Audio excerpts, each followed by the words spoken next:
Әлеге сайлау участогы Зирекле авылы мәдәният йортында урнашкан. Авылда 150 хуҗалык, шуларда 350 кеше яши. Халык үзара салым акчасы максатчан тотылганын белә, шуңа да референдумда катнашырга теләкләре зурдан. Аллага шөкер, хәзер һәрбер урамга таш юл керде.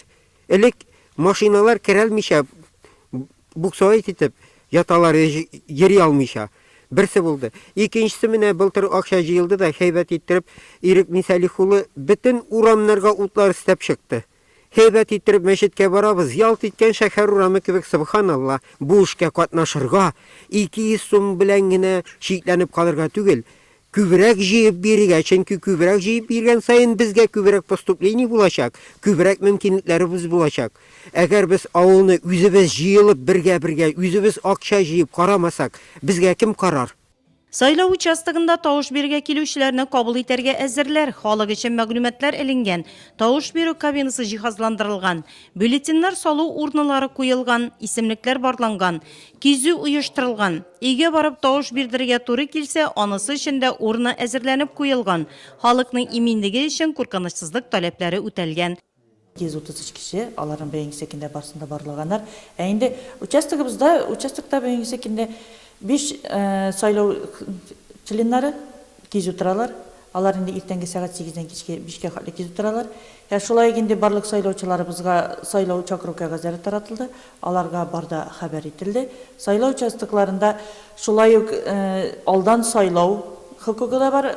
Инде 14 ноябрьдән алып 17 ноябрьгә хәтлек, кич белән сәгать 4-тән 8-гә хәтлек эш сәгатьләре биткәннән соң, шулай ук сайлау көнне кемнәр инде авырыйлар сайлау участогына килә алмаганнарга, алар инде алдан безгә шалтыратып, язмача хәбәр итәргә тиешләр.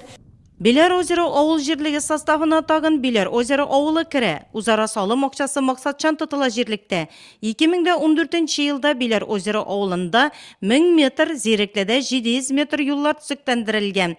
2018 елда Биләр озеро авылында 1200 метр 5-нче электр линиясе тарттырылган. Ике авылда 75 энергия саклагыч урам яктырткычлары куелган. Зиратларны яңа койма белән тотканнар. Безнең авыл җирлеге буенча 2 авылга 50 мең акча җыелган иде. Без аны юллар ремонтлауына тоттык һәм урам утларын экономиялы лампочкалар алыштыруга юнәлдердек. Һәм инде без ул эшләрне 100% башкарып чыктык. Үзара салым акчасын 200 сумнан кеше исәбеннән җыярга исәп иттек. Бу инде студентларга, инвалидларга кагылмый. Һәм инде без бу җыелган акчаны авылның су саклагыч зоналарын койма белән әйләндереп алырга дип исәп итәбез.